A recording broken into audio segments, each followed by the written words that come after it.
പ്രത്യേകിച്ച് ആലപ്പുഴയിലുമൊക്കെ അത്ഭുതകരമായ രാഷ്ട്രീയ സാഹചര്യത്തിനാണ് രൂപം കൊടുത്തിട്ടുള്ളത്.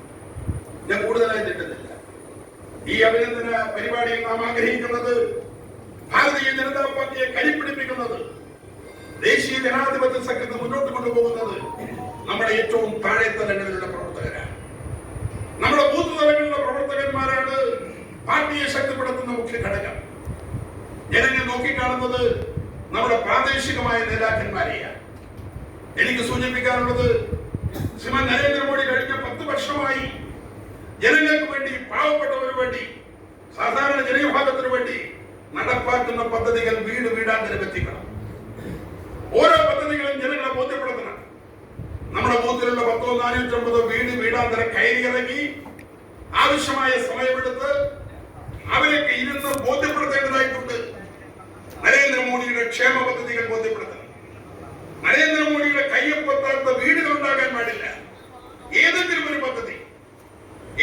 പദ്ധതിയുടെ ഭാഗമാക്കാണ്.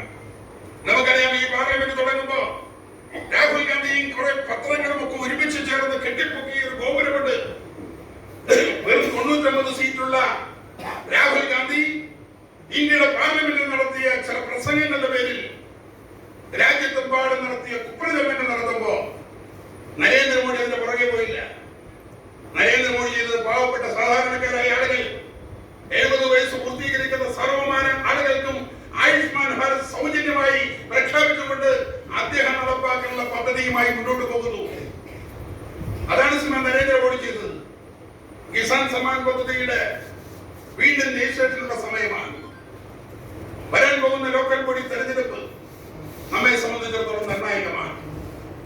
ഈ അനുമോദന സദസ്സ് അല്ലെങ്കിൽ അഭിനന്ദനം എന്നൊക്കെ നാം ആഗ്രഹിക്കുന്നത് ഏറ്റവും താഴേക്കുള്ള നമ്മുടെ പ്രവർത്തനം ശക്തിപ്പെടുത്തേണ്ടതായിരുന്നു.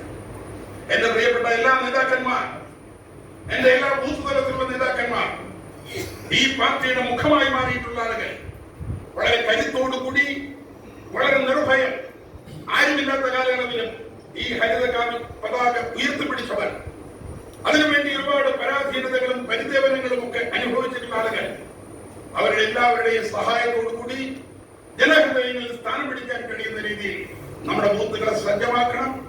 ലോക്കൽ ബോഡി തെരഞ്ഞെടുപ്പിനുള്ള അടിയന്തര പ്രാധാന്യത്തോടു കൂടിയുള്ള ഇടപെടലുകൾ നടത്തണം.